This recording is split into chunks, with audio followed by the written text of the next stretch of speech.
Hello everyone, so we are the group 2 and our topic is all about the overview of risk and return. So concept of risk. What is risk? So risk, ibig sabihin chance na yung outcome ng isang event ay hindi favorable o undesirable. In short, may uncertainty. Hindi natin sigurado kung ano yung mangyayari. So usually, kapag mas mataas ang risk, mas mataas din ang expected return. Halimbawa, as students, risk natin yung bumagsak sa exam. While sa workers naman is may risk na mawalan ng trabaho o mawalan ng bahay dahil sa sunog o natural disaster. Kaya maraming tao ang kumukuha ng insurance tulad ng fire or flood insurance para may financial protection sila. So, sa investments naman, sobrang importante ang risk. Why? Kasi may mga tao na mahilig sa risk, pero meron din yung mga risk-averse. Ibig sabihin, gusto nilang iwasan or i-minimize ang risk. Yung short-term investments naman, gaya ng time deposits o short-term bonds, usually low risk kasi mas sigurado ang outcome. Pero pag long-term investments naman is mas mataas ang risk dahil mas mahaba ang panahon bago mag-mature. May dalawang main types of risk. The first one is the systematic risk or market risk. So ito yung hindi natin maiiwasan kasi galing siya sa overall market o economic conditions. While the other one is the unsystematic risk. Ito naman yung company-specific risk gaya ng strike, kaso sa korte, o natural disaster. Ito ay pwedeng i-diversify or bawasan. So, next is the measurement of risk. So, sabi nga nila, if it can't be measured, it can't be managed. So, ibig sabihin nito ay kung hindi natin alam kung gaano kalaki o kalala ang isang risk, mahirap itong i-manage. So, kaya gumawa ang mga expert na mga standards para maging guide ng organization sa pag-handle ng risks. So, una, meron tayong BS 25999 at ISO 22301. Ito ay tungkol sa business continuity management systems. Ang purpose nito is para matulungan ang mga organizations na mabawasan ang downtime at manatiling productive kahit may mga disruptions. So, pangalawa, ang ISO 27005, focus naman ito sa mga information security risk management. So, ibig sabihin, tinutulungan nito ang mga organizations na i-identify o i-assess, i-treat at i-monitor mga risks, lalo na pagdating sa data at systems. So, pangatlo, ang NFPA 1600. Ito naman ay parang benchmark sa disaster at emergency management. Kasama dito ang mga pag-restore ng infrastructure, pag-protect ng health and safety ng mga tao, at pag-establish ng crisis communication. So, in short, lahat ng standards na ito ay sumusunod sa cycle na first one is identify, next assess, treat, and last is to monitor risks. So, last is the methods of measuring risk. First is the loss of principal or default risk. So, ito yung worst case scenario na kung saan the entire investment can be lost or the borrower cannot pay. So, the second is probability. So, this introduces the likelihood of success or failure. So, like an 80% chance of success and 20% failure. While the third one is the volatility and variability. So, volatility measures the fluctuations of asset prices. While the higher the volatility, the higher the risk. So, variability, on the other hand, measures how far data points are from the average. So, yeah. Fourth is the counterparty risk. So, this happens when the other party in a financial transaction fails to fulfill its obligations, which became very evident during the 2008 financial crisis. And lastly, the role of actuaries. So they use advanced statistics, especially in insurance, to calculate premiums and measure risk based on large data sets such as mortality tables. Concept of returns. Returns are revenues, earnings, yields, proceed, income, or profit from some undertaking made, like financial investment, capital investment, and business operations. They are measured based on the net cash flow realized or expected to be realized from an investment or based on the net income from business operations. Returns are the money you profit or earn from investment or businesses. Net cash flows refers to the difference between the cash flows received from investment and the cash flow expended on investment. Net cash flows are money you receive from investment minus the money you spent for it. Net income refers to the difference between revenues from investment and the expenses spent on the investment. This is the revenues, earnings minus expenses. Rate of return is used to compare the determining future investment, and rate of return is to compare the outcomes of different investment. This is the percentage measures of how much you earn compare how much you invested. Next, for example of an investment in the bond of 1,000 with a maturity period of 10 years, paying 40 interest every 6 months, the income on the bond will be equal 80 years, which equivalent 8% of the face value of the bond. 80 divided by 1,000 if at any time during of the life of the bond sells at 110. So 1,000 times 110% equals to 1,100. The investor will not only earn the 80-year interest on the bond, but also increase the price from 1,000 to 1,010 or 100 gain. Should be decided to sell the bond period maturity. The same is true of investment in stocks. The only difference in that in stocks income is a form of dividends declared by the issuing of corporation instead of interest. So the foregoing example of the computation of the interest rate will be R equals I divided P. The R is the interest rate, I the interest received, P is the principal or cost of investment. R equals to 80 divided by 1,000 equals to 88%. The increase of a value of capital gain, which is the growth, or G is the investment, will be G CP minus P divided by P. So the CP the current price, the P the principal or cost of investment. So 1,100 minus 100. So divided by 1,000. So equal 1,100 minus 1,000 equals 100. So copy the 1,000. So 100 divided by 1,100 equals to 10%. So therefore the rate of return equals R plus G. R is the 8%, G is the 10%, is equals to 18%. So next is the risk and return. Risk and return is the interrelated because of the return from investment should equate of the risk involved. As stated earlier, the risk-averse investor before the making investment in the risky asset require to higher return than risk-free asset. Return is computed of historical data can be used measuring future returns. However, use uncertainty of the occurrence of the risk involved should also be taken on account. Risk is the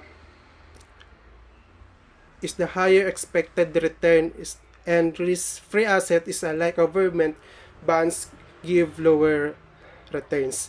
Risk is the possibility that actual returns will deviate or differ from that is expected, that actual returns can go down expanding on the market. If the returns go up in the risk investing it worth it, the returns go down and the risk not worth taking. Taking risk involves knowledge expected returns, terminal value, present value, and rate of returns. The expected returns is the future cash flows from investment, and the terminal value is the maturity from final worth of an investment, and present value is the discounted today's value of the future returns, and the returns of rate of returns or ROR is the net cash flow divided with initial investment. Methods of calculating rates of return. So ang first method is holding period return. Rate of measured for a given period which can be in a month or in a year. The period covers month to several months or year to several years. So ang purpose ng method na ito is to measure how much an investor earns or losses during the time they hold an investment. Nakaka-help ito para makita ang actual gain or losses between buying and selling, even if the investment is not kept until maturity. This way, mas madali ma-compare ng investor yung return from different investment within the same period. So the formula is return for the period equals to ending value of the investment after an interval plus income received from investment. It can be dividend for stock or interest for bonds, and minus the initial value for the investment at the beginning of the interval. Then i-divide lang yung initial value of the investment at the beginning of the interval or yung IV. So, an example for that is the market value of the stocks of Bright Corporation at the beginning of the year 1 is 120 pesos per share. At the beginning of the year 2 is 130 pesos per share. It declares dividend of 20 pesos per share. What is the holding period return from the said investment? So, ang ending value natin dito is yung year 2 which is 130 pesos, and then ang income from investment natin dito is yung dividend of 20 pesos. And then, ang initial value natin dito is yung year 1 which is 120 pesos. And then, gamitin lang natin yung formula 130 pesos plus 20 pesos minus 120 pesos. So, ang result niyan is 30 pesos. Yung 30 pesos na yon is i-divide natin into 120 pesos. Then, ang labas niyan is 25%. Okay, let's say na wala siyang dineclare na dividend. So, ang dividend natin dito is yan yung letter I, which is income from investment. As is tayo sa ending value pati initial value. 130 pesos minus 120 pesos. So, 10 pesos na lang ang natira, divide 120 pesos, and then ang result niyan is 8.33%. So next method is average rate of return. Measures the return across months or years. So this average rate of return has three another methods. So yung dalawa, first two is i-explain ko, which is arithmetic average and then geometric average. So arithmetic average and unweighted average of return, which formula is average rate of return equals to holding period return for each month or each year divide number of intervals. So itong arithmetic average rate of return, ang purpose nito is to find the simple average rate of return over different periods. Nakaka-help ito sa mga investors na makita ang general performance ng kanilang investment without giving extra weight to any period. This make easy to compare return across months or years. So, bago natin gamitin yung sinabi kong formula, kunin muna natin yung return for every month. So, para makuha natin yung return for every month, like for instance sa month of January, ang formula is February value minus January value divide January value. So, para maalala natin siya, like madali natin siyang maalala, ang tandaan lang natin is the present month minus the previous month divide the previous month. Let's say February na ngayon. So, ang i-compute natin is yung return on January. February value minus January value divide January value. So, as you can see sa table natin, meron yung amount or yung value ng per month is given na siya. Ang kukunin na lang natin is yung return in amount, return in decimal, and then return in percentage. So, para makuha natin yan, gamitin natin yung formula February value which is 120 pesos sa table minus January value which is 120 pesos sa table. Minus lang natin yung 122 minus 120 is equals to 2 pesos. Divide naman natin yung January value na 120. Ang result niyan is 0.0167, or kapag naman i-decimal natin siya, move to place lang para maging 1.67%. So, yan na yung return in decimal natin which is 0.0167 and then yung return in percentage natin is 1.67%. So, as of the month of February naman, kapag kunin natin yung return sa February, lagi nating tandaan na the present month minus the previous month divide the previous month. So, let's say March ngayon. Ang kukunin natin na return is sa February na return.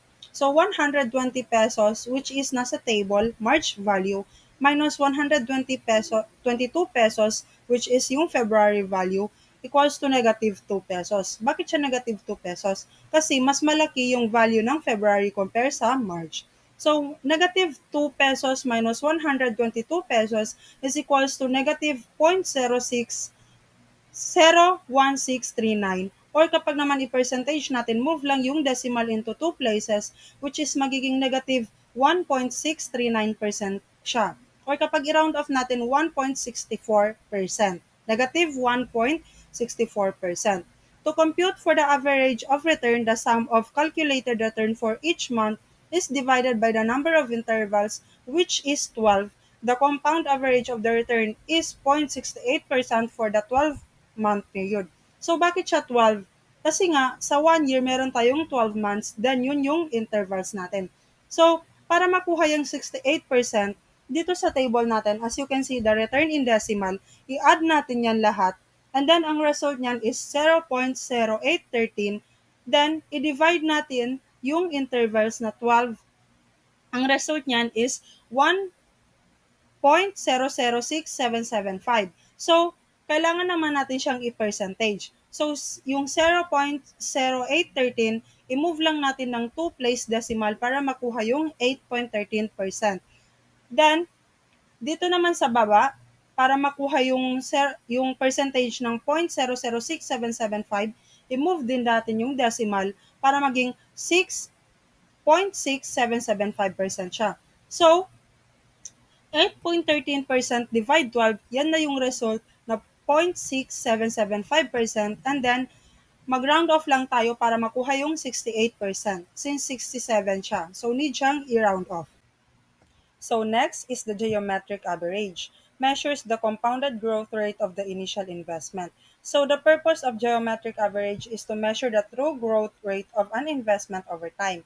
It shows how the return build on each other through compounding. This gives a more accurate picture of long-term investment performance. So the formula is multiply all the return in the form 1 plus r across the periods, and then take the nth root, that's the 1, divide n, and then subtract or minus 1 to get the geometric average rate of return. So, ang example natin for geometric average, taking the fifth month information from above January to May, the average rate of return would be.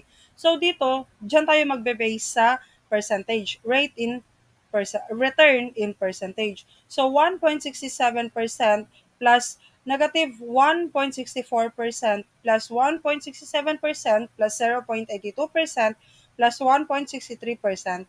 Kapag i-compute natin yan, ang result niya is 4.15%. Divide natin into 5 months, which is, ang result is 0.83%. Then, using geometric average method naman, note that the rate of returns are converted into decimal for easier computation. Dito naman, dyan tayo magbe-base sa return in decimals. So, as you can see kanina sa formula natin, may plus 1. So, lahat niyang January to May na decimal is plus 1 lang natin yan siya. And then yung sa baba, yung 1.0167.9836 and so on, yan na yung result nung pag plus 1 natin. So, saan nakuha yung 1.04177? Yung sa taas, kapag i-compute mo yan siya, yan ang result niya. And then, ang gagawin natin is, sa pag-solve, dyan sa baba, i-add natin yung growth ng 5 months. So, as you can see, sa baba, nagiging 6 months na siya. From 1.0167 times 0.9836 times 1.0167 times 1.0082 times 1.0163, then isali natin yung growth na 1.04177. Then kunin natin ang fifth root, kaya siya fifth root kasi nga 5 months yung need nating solve. And then, ang result nun is 1.008218. Then, i-minus natin yung 1 para makuha yung 0.002.008218. And then, i-round off lang natin siya para maging 8.218. And then, para maging percentage siya, gawin natin siyang 8, yung decimal is i-move natin into 2 places. Magiging 82% ang result niya. Hi, my name is Siti Aisa Caron. Now let's proceed to third method of calculating rates of internal rate of return. The internal rate of return, also known as yield to maturity. So the internal rate of return is an essential financial metric used to evaluate the profitability of an investment. It involves calculating the present value of the expected future cash flows from the investment. When the cash flows are the same every year, you can use a present value table to determine the value of those cash flows. However, if the cash flows vary from year to year, a discount table is needed to calculate the present value for cash period individually.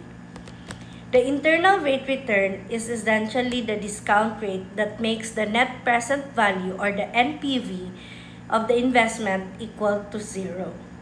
In other words, it is the future inflows equals the initial investment. This makes it a critical tool in decision-making for capital budgeting and assessing investment opportunities. Maturity, or the YTM.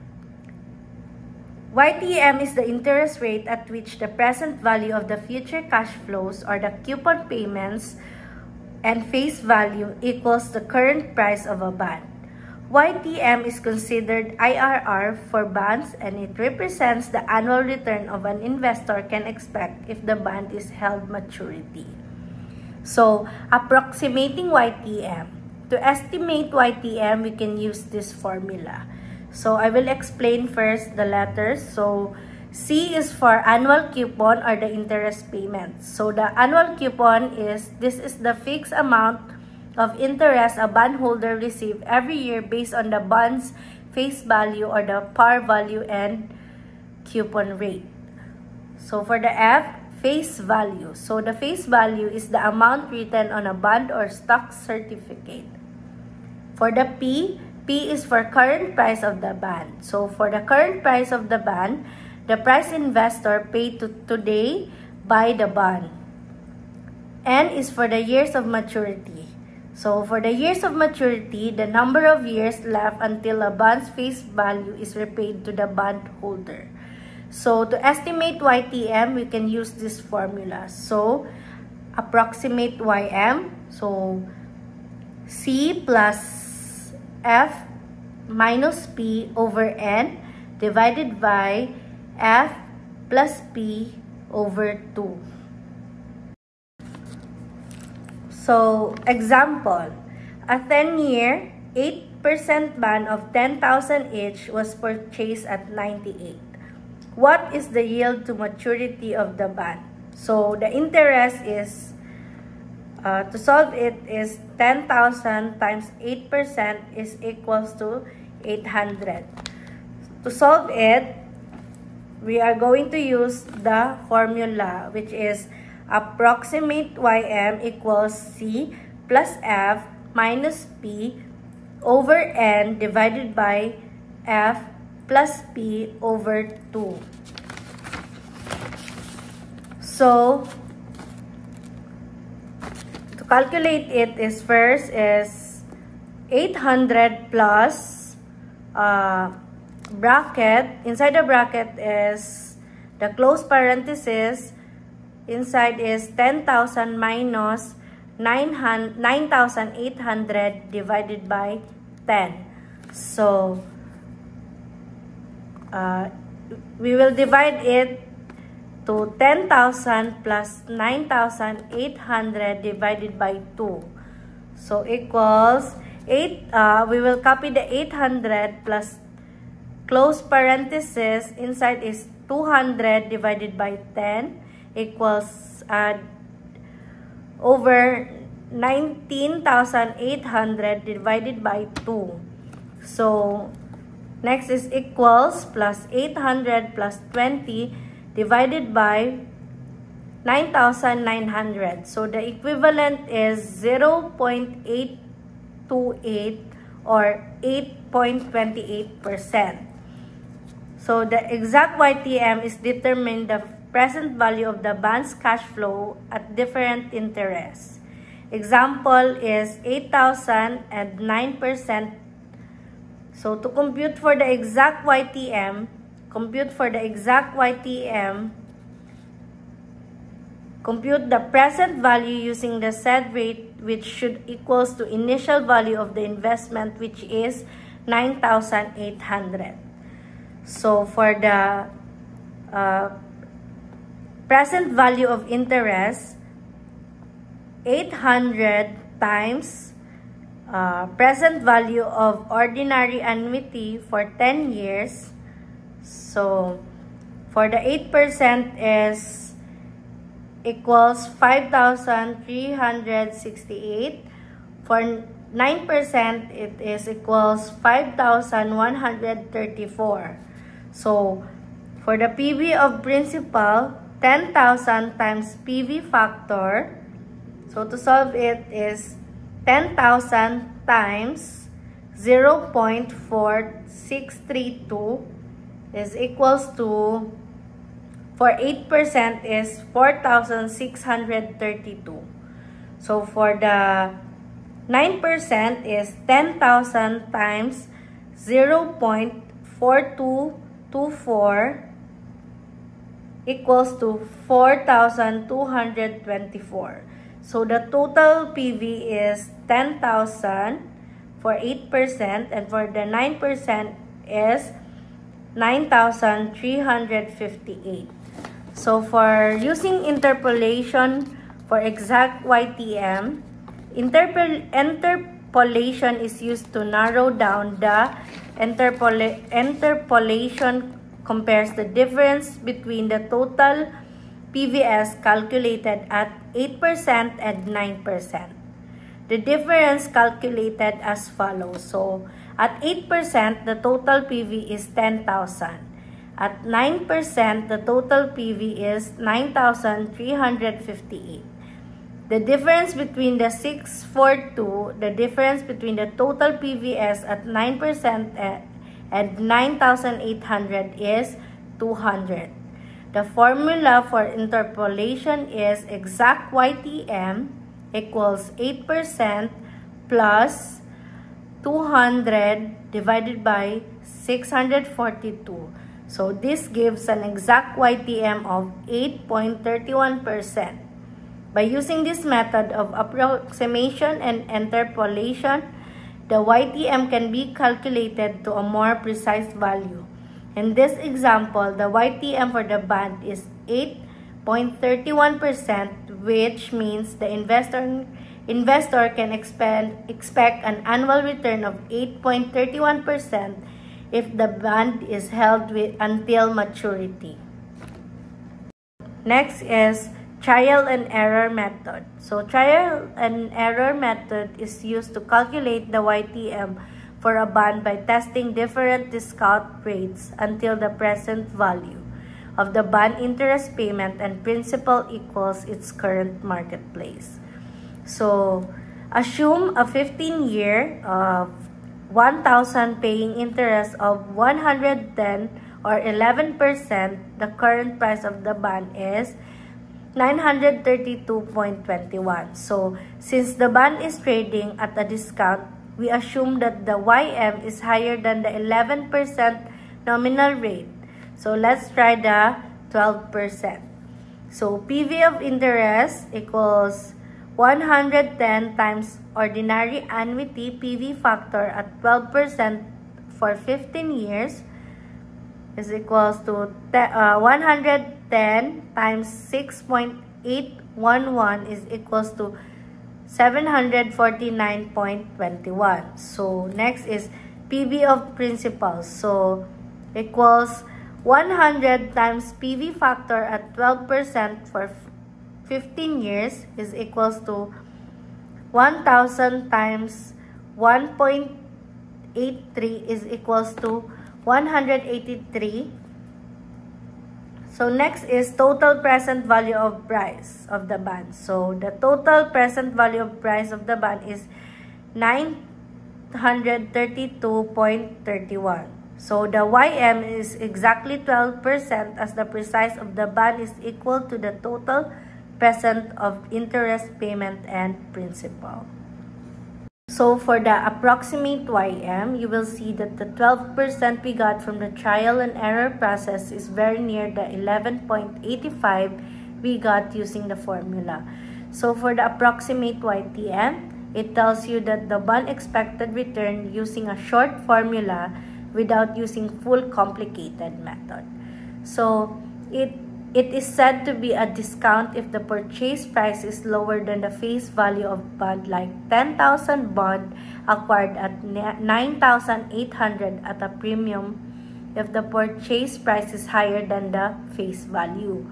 So like 10,000 bond purchase at 10,200, bonds purchased at a discount have higher yield to nominal rate because the principal is lower than the face value. Consequently, bonds purchased at premium have a lower yield than the nominal rate because the principal is higher than the face value, which is the maturity value. Good morning everyone, my name is Dato Israelio Ibrahim.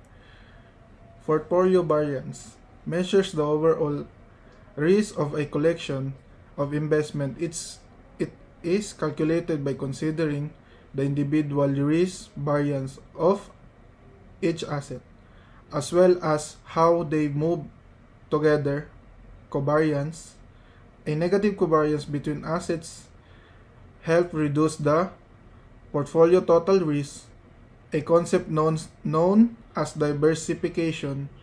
If one investment goes down, another with a negative covariance tends to go up, balancing the overall returns and lowering volatility. A positive covariance means the assets tends to move in the same direction, which increases the portfolio risk.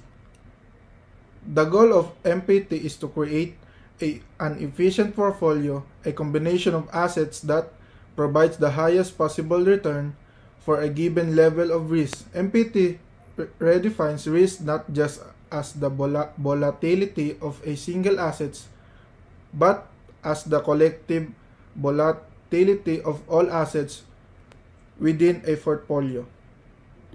This means that we multiply the weight of each assets by their respective variances to get the total for the assets, and add twice the product of the weight and the covariances of the assets stated in the another way. From this matrix, we know that the variance on stock is 300 and the variance on bonds is 200. The covariance between stocks and bonds is 90 given the portfolio weight of 0.5 for both stock and bonds. We all have the term needed to solve for the portfolio variance.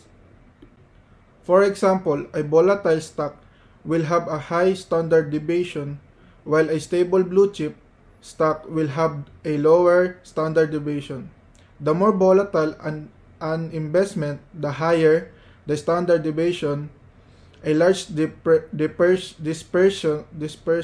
tell us how much the fund's return is deviating from the expected normal returns. We use a two assets portfolio to illustrate this principle, but most portfolios contain far more than two assets. The portfolio for variance becomes more complicated for multi-assets portfolios. All terms in a covariance matrix need to be added to the calculation.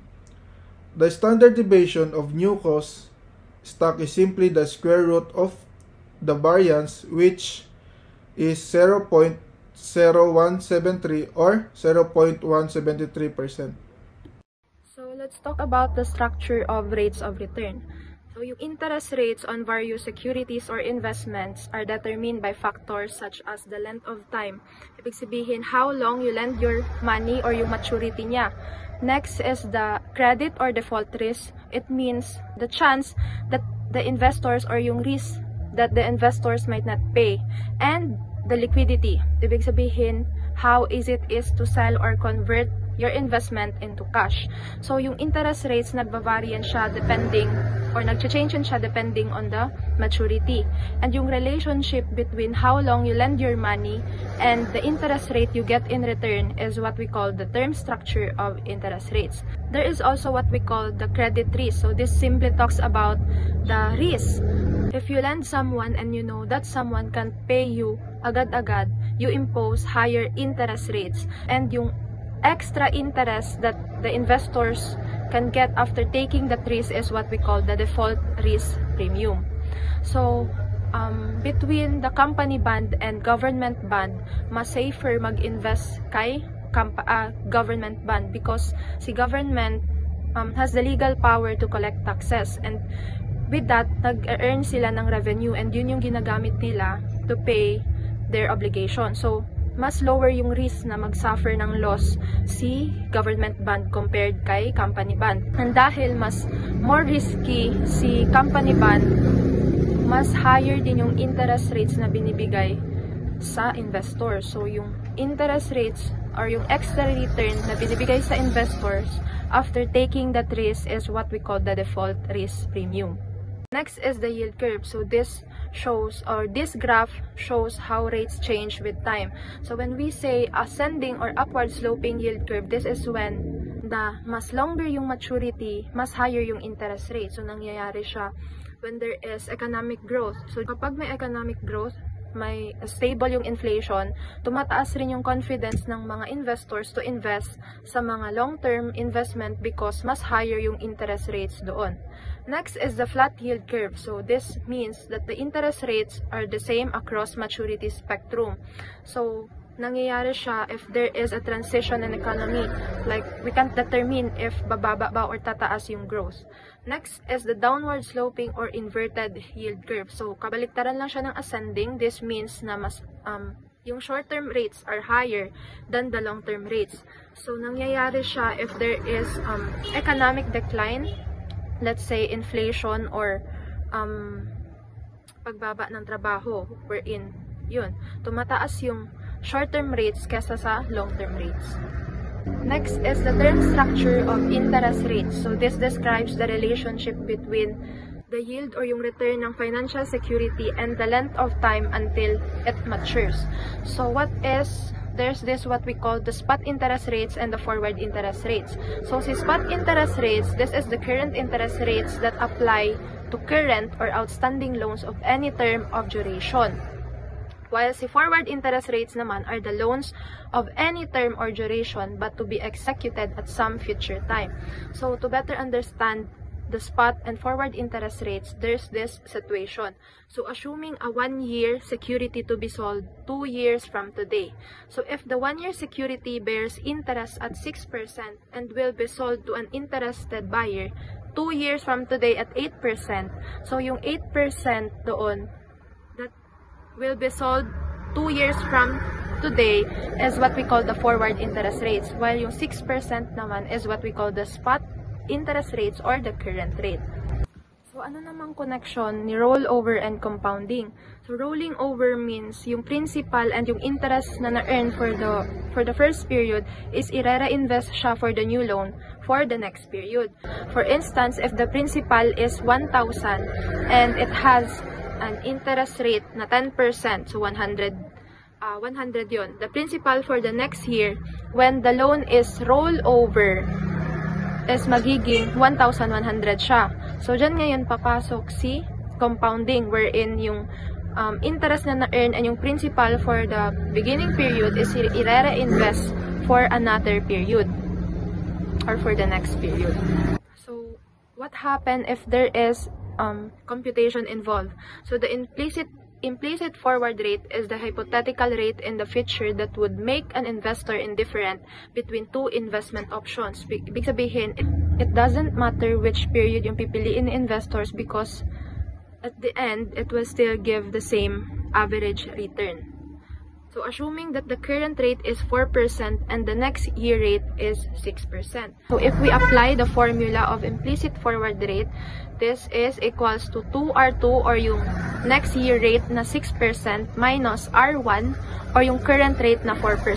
So 2 times 6 is 12 minus 4 is 8%. So the 8% rate would make the investors equally satisfied if they choose the first period or the second year investment. So in case of compounding, that is, si principal and yung interest na na-earn for the beginning period is i-reinvest siya for another new loan or for the next period. The formula will be this one. So if implicit forward rate is equals to 1 plus yung current rate, next year rate na 6%, raised to the power of 2 over 1 plus R1 or yung current rate na 4% minus 1. So this will give the total of 0.0804 or 8.04%. This means that the 1-year forward rate, which would make the investors indifferent between two investments, is slightly higher than the 8%.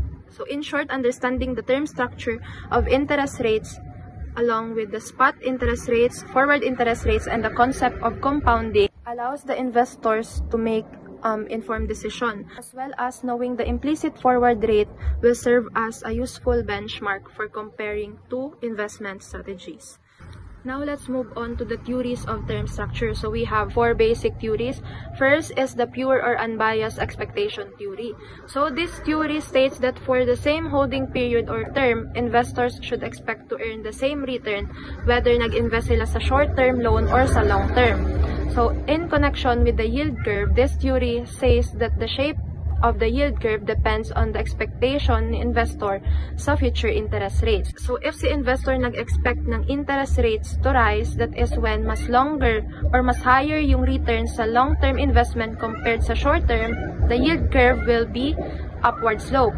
If si investor nag-expect ng interest rates to fall, that is when mas higher yung short-term rates compared kay long-term rates, the yield curve will be downward slope. And if si investor nag-expect ng interest rates to stay the same or the interest rates remain constant, the yield curve will be flat. In conclusion, this theory assumes that the investors are indifferent between short-term or long-term bond. Ibig sabihin, they doesn't care or it doesn't matter what investment period yung pipiliin nila because they will earn the same average return. What matters are the expectation or the future interest rates expectation ni investors. Theory. This theory builds on the pure expectations theory, but introduces the idea that investors need to be offered a premium to hold long-term maturities. This is to compensate for the greater uncertainty and risk associated with longer-term securities, as they are less liquid and more prone to market or interest rate risk. Therefore, investors prefer short-term securities over long-term ones if the yields are the same. This theory concludes that the longer the maturity of a security, the higher the liquidity premium. Segmented markets theory. Unlike the pure expectations theory, the segmented markets theory argues that investors do not treat securities with different maturities as interchangeable. Instead, they have a preferred investment horizon that aligns with their own assets and liabilities. For instance, banks, which deal mainly with short-term assets and liabilities, tend to favor short-term securities. In contrast, pension funds, which manage long-term liabilities, prefer long-term securities. This theory assumes that investors are generally reluctant to move outside their preferred maturity. This theory blends ideas from the other 3 theories.